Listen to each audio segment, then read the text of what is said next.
अस्सलाम students, welcome to my channel doctor Irfan lectures. आज मैं आप लोगों को वायरस के बारे में बताऊंगा। इस लेक्चर में हम जो चीज़ें पढ़ेंगे वो आपके सामने हैं। सबसे पहले मैं आप लोगों को बताऊंगा कि वायरस क्या है। उसके बाद हम पढ़ेंगे वायरस की स्ट्रक्चर, देन फंक्शन पे जाएंगे। उसके बाद हम वायरस की प्रॉपर्टीज़ और आखिर में हम क्लासिफिकेशन ऑफ वायरस पढ़ेंगे। तो आइए शुरू करते हैं। सबसे पहले हम पढ़ते हैं कि वायरस क्या है। वायरस नॉन सेलुलर होते हैं, बहुत छोटी साइज़ में होते हैं और बीमारी फैलाने वाले एजेंट होते हैं।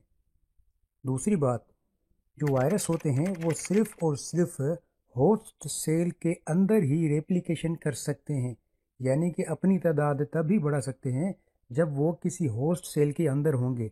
होस्ट सेल से बाहर होंगे तो रेप्लिकेशन नहीं कर पाते। तीसरी चीज़ यहाँ पे ये होती है कि अक्सर औकात पूछा जाता है कि वायरस लिविंग है या नॉन लिविंग है, तो इसका जवाब है कि दोनों नहीं है। वायरस जो है नॉन सेलुलर है, लिविंग भी नहीं है, नॉन लिविंग भी नहीं है। चौथी जो चीज़ है वायरस के बारे में, virus is made up of genetic material and protein. Virus genetic material और प्रोटीन का बना हुआ होता है। अब हम आते हैं वायरस की स्ट्रक्चर पे। वायरस में कुछ चीज़ें होती हैं जैसे head, neck, tail, tail fibre, envelope and capsid. जो एनवेलप होता है वायरस की आउटर रैपिंग को कहते हैं एनवेलप। कैप्सिड जिसमें वायरस का जेनेटिक मटेरियल होता है, और जो जेनेटिक मटेरियल होता है वायरस का वो तो या तो आरएनए का बना होता है या डीएनए का। अब हम पढ़ते हैं फंक्शन ऑफ वायरस कि वायरस किस तरह काम करता है। वायरस को काम करने के लिए होस्ट सेल की ज़रूरत पड़ती है। अगर वायरस के पास कोई भी होस्ट सेल मौजूद नहीं है तो वायरस काम नहीं कर पाएगा। अब ये किस तरह काम करता है वो मैं आपको बताता हूँ। सबसे पहले वायरस अपना जेनेटिक मटेरियल होस्ट सेल के अंदर डालता है। जेनेटिक मटेरियल या तो डीएनए होगा या आरएनए होगा। फिर जैसे ही वायरस का जेनेटिक मटेरियल होस्ट सेल के अंदर चला जाता है, फिर वो जेनेटिक मटेरियल जो होता है वो अपनी कॉपीज़ बनाना शुरू करता है। उसके बाद वायरस से उस जो काम होता है, उसकी जो मेटाबॉलिक एक्टिविटी होती है वो परफॉर्म करता है।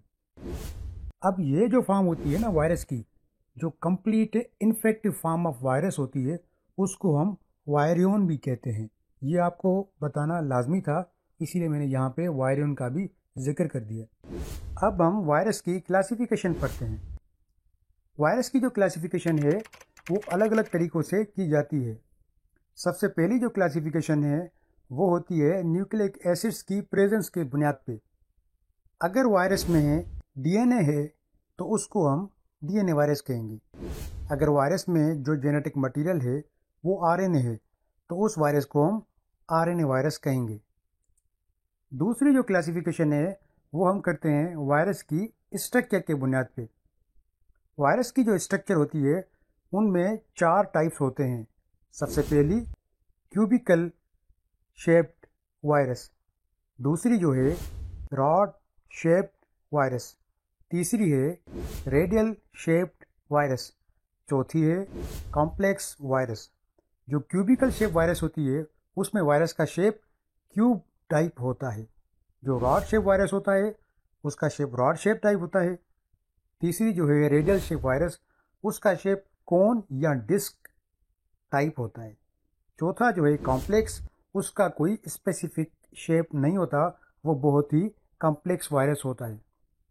अब हम आते हैं तीसरी टाइप ऑफ क्लासिफिकेशन की, वो है बेस्ड ऑन द होस्ट। अब होस्ट की बात करें तो वायरस की जो क्लासिफिकेशन है उनमें एनिमल वायरस होते हैं, प्लांट वायरस होते हैं और बैक्टीरियोफेज वायरस होते हैं। ऐसे वायरस जो एनिमल्स में बीमारियां फैलाएं उनको हम एनिमल वायरस कहते हैं। उनके एग्जाम्पल की बात करें तो पोलियो, मम्स एंड रेबीज़। दूसरे टाइप की जो वायरस होते हैं वो होते हैं plant virus. Plant virus plants में डिजीज़ स्प्रेड करते हैं।